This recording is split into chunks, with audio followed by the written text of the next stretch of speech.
Good morning guys, today is Tuesday and I've got a lot of drawing to do today. Today is going to be an art drawing day, which I'm really excited about. I haven't had a day where I just do a lot of art for a very long time. It is actually quite rare that I get to do a lot of drawing, which is strange considering I'm an artist, but a lot of what I do hasn't got anything really to do with actually creating art. A lot of it is just editing and stuff.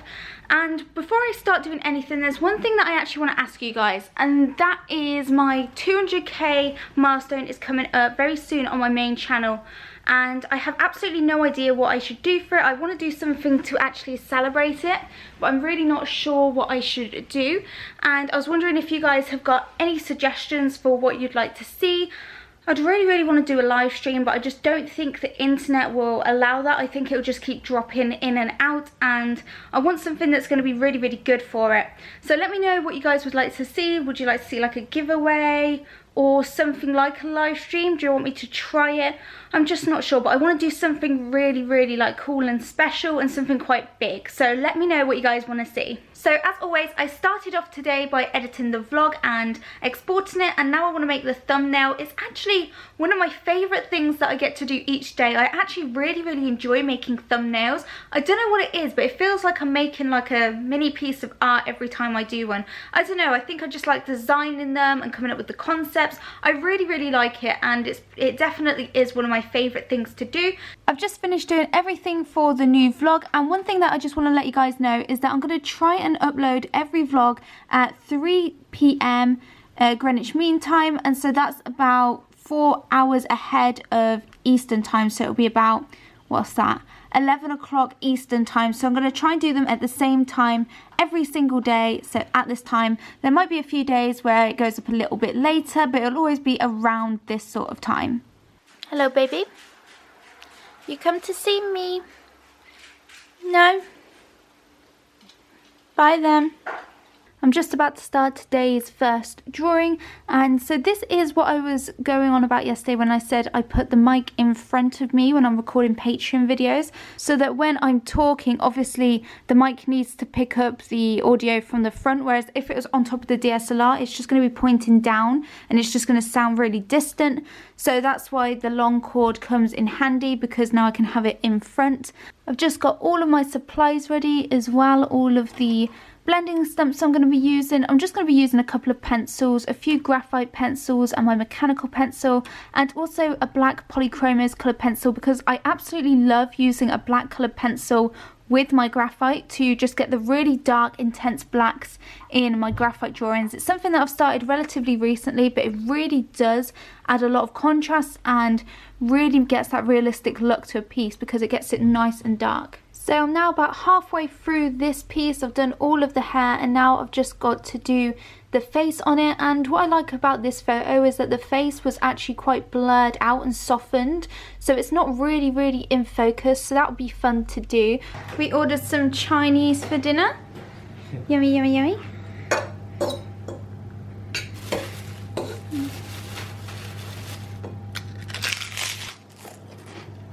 So we ordered some Chinese, and we ordered the first lot on Just Eat, and we ordered it about 4:30, but it wasn't open until 5. But when it got to 5, it said it was cancelled. So then we ordered some more from a different place to collect, and then the first place actually turned up with food, and so we have 2 lots of Chinese orders. I don't know whether we paid for the first one or not, because the guy said it was paid for, but I hope it obviously said it was cancelled. So now we paid for 2 Chinese, and we have too much Chinese. Yeah.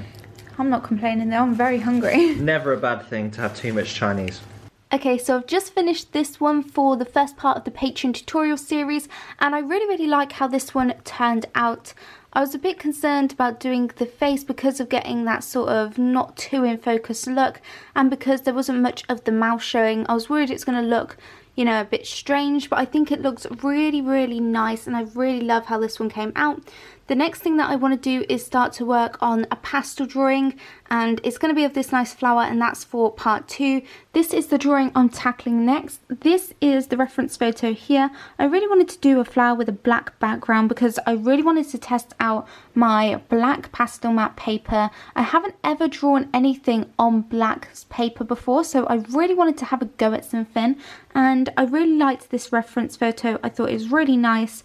And just before I start, I really need to pick out my colours for it. So the pastels that I use are the Stabilo Carbothello pastels. So I've picked all of the colours that I want to use for this piece, and it's going to be really strange working in the opposite sort of way to what I'm used to. Obviously, I'm used to working with white paper where you build up from like the light to the dark, but in this case it's working in the opposite way. You've already got the darkest values and then you're working lighter, so it's going to be really fun to try this out. So I'm going to start off first by adding the first base layer, and when I do base layers I just like to basically block in all of the colours. It's not going to look perfect, but basically just get down sort of the foundation layer of where each individual colour is, all the shadows and everything. I don't really add details until like the second or third layer. So this is what it's looking like after the first base layer. You can see that I've got everything in, you can tell where all the petals are, and it looks like a realistic flower, but now I just want to add lots of details and really make it look a lot more realistic. So I was going to finish that pastel drawing tonight, but I decided that it's way too late and I think it would just look better if I tackle it when I'm fresher tomorrow. So I'm just going to leave it with the base layer on at the moment, and I'm just going to make myself a cup of tea, make me and Darby a cup of tea actually. Hi ladies, I'm Joe the manager. How are we doing? Letty, what you doing? What you doing, baby? Okay guys, so now I just want to answer a few of your questions with Darby, and the first question is, how did you and your fiance meet? So we actually went to the same school together. Kirsty was a year below me, like a school year below me. I think there's, what's it, like 18 months difference between us? Yeah, 7 months. And we actually met at a wedding, surprisingly. So even though we were at the same school, we never spoke, but we actually met at a wedding. So yeah, it was your cousin's wedding, and my mum knew the bride because she worked with her. So we didn't actually know that we both knew the people, but I seen you do a Facebook post of the like bride and groom, and I was just going to the reception later, so I commented asking if he'd like be there or whatever, or I think I said something like they looked really nice, or it seemed really nice.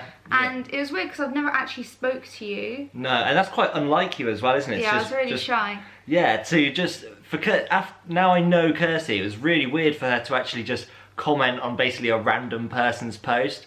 But anyway, well, I'm glad she did, and I just kind of met up with her at the wedding. We spoke, and then 4 days later, I asked her out, and here we are. Because I was 14. Yeah, and I was 15. Yeah, just about to turn 16. Yeah. So yeah, I was quite shy for a 14-year-old to actually ask. Yeah, it was if you were going to be there. It was brave of you. Yeah. But I'm glad you did. I mean, I might have spoke to you anyway, regardless, but maybe not.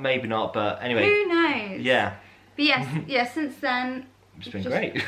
Yeah. Was it nearly 7? Yeah, nearly 7 years. Yeah. Decent. Okay. Next question is, I thought this would be interesting because you can have an opinion on it as well, because you're starting it. So someone asked, how do you get more views on your YouTube channel?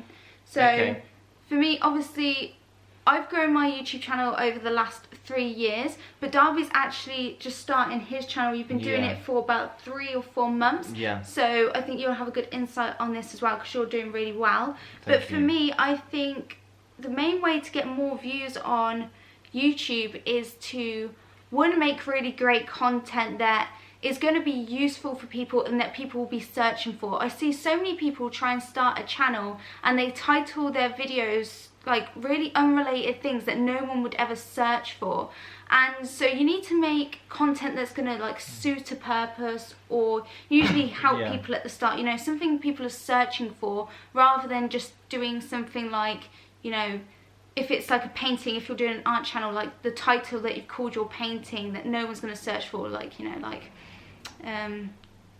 drawing so and so, like a not a very famous person, Yeah. or like just drawing a note, like drawing Sam. Like, who's Sam? No one's going to search that. Yeah, so I'd recommend starting off with like tutorials, or any sort of challenges are normally pretty good, like getting on trends, and definitely doing good thumbnails. Wouldn't you agree? Thumbnails are so important. Yeah, my opinion would be, because getting views is very different to actually getting subscribers. Yeah. To get views, it's all about getting the viewer, getting the person to actually click on your video. And the two big things are obviously titles and thumbnails.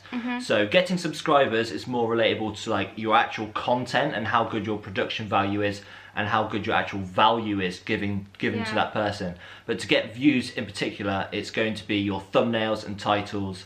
And to do that, a lot of it's just research, really. You don't need any particular skill. It's just research. There's lots of good software out there that is completely free that you can use to create good thumbnails. And same with titles. Just if you know what your video is going to be about, just look at what other people are doing. Especially look at what the not so big channels are doing to rank well. Yeah, look at channels that haven't got many subscribers, but their like views on their videos are going beyond their subscriber base, because that means they've probably done something really well. Yeah. I think something else that people undervalue is the tags. I think people just do, like, for art channels, you know, just doing art as a tag and drawing as a tag and painting as a tag. Yeah, that's a good but point. it's very hard to rank for those things. You need to do longer ones. You know, if you're doing a tutorial, say on blending coloured pencils, you want to do tags like how to blend coloured pencils, or how to blend Prismacolor coloured pencils. Longer things that if someone searches for them, you'll be one of the top ones, rather than just doing like one word tags. I think that will definitely help, and that applies to any sort of channel. Yeah. Because that's what you started doing, don't you? You do longer ones, and you've been getting a lot more like search views. Also as well, it's not just about what you said with the tags. It's not just about the title, it's tags as well as the description. Yeah. And this is going to help you rank for search as well as getting suggested as well. Because they're all linked. They you know, are you need all to linked. put your tags in your description and in your title, because obviously the algorithm, if you have the keywords in your title and in your description and in the tags, it kind of like signals to YouTube, you know, that your video is probably about what you're saying it is.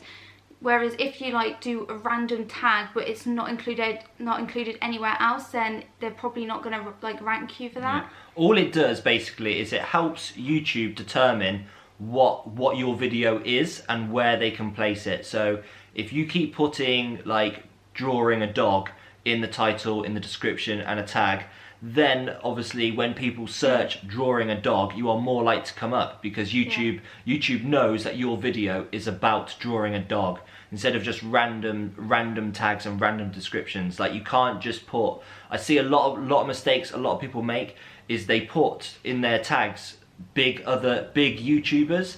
So like in the art scene, like just putting like Heather Rooney or Kirsty Partridge as a tag, just, it's not going to work. It's not efficient. Don't tag what you want to be searched for. Tag what's actually relevant. For that. Yeah. It doesn't work anymore. Yeah. It used to work probably a good few years ago, but YouTube's algorithm is far too clever. Yeah. For It's all about being relevant. You've got to tag and title everything relevant. And one other thing that I'd add is the question itself, you know, asking how to get more views. More views shouldn't necessarily be the goal. Like, if you're getting views, I would say the most important thing is actually engage with the people that are watching and reply to all of the comments, build relationships with them so that they do subscribe. And it's more about building the community and the subscribers, because then they will like share your videos and help you grow. Don't neglect your actual people that are engaging just because you want to get more views. I think every person that is viewing it is a person, and even if you had 100 views, that's 100 people. And think if you're in a room with 100 people and you were talking to them, that's a lot of people. And I think people forget that, you know, the numbers do signify people. So yeah, definitely appreciate the views that you do have, rather than just going for loads and loads of views. And if your content is really good and you're doing your SEO right, you know, thumbnails, titles and descriptions and everything, then it will happen. It's just about time. I think people think they will make it on YouTube, you know, within a year they'll get 1 million subscribers, but it's not realistic. First year it took me a year to get 1,000 subscribers, 2 years to get 10,000, and then in my 3 years I went from 10,000 to 200,000 nearly. So it is exponential, but it does take a lot of time. Yeah. But yeah. Next question. Next question is, do you live in London? No. No. I have so many people ask this, like when you say that you're from like England or you're English or British. Yeah. You know, do you live in London? No, there are other places. There are in other the country. places. England is not just London. There are lots of other places. No, it's a 2-hour drive from where we are down to London. Yeah. Okay, so the next question is less of a question, but more something that I just want to clear up.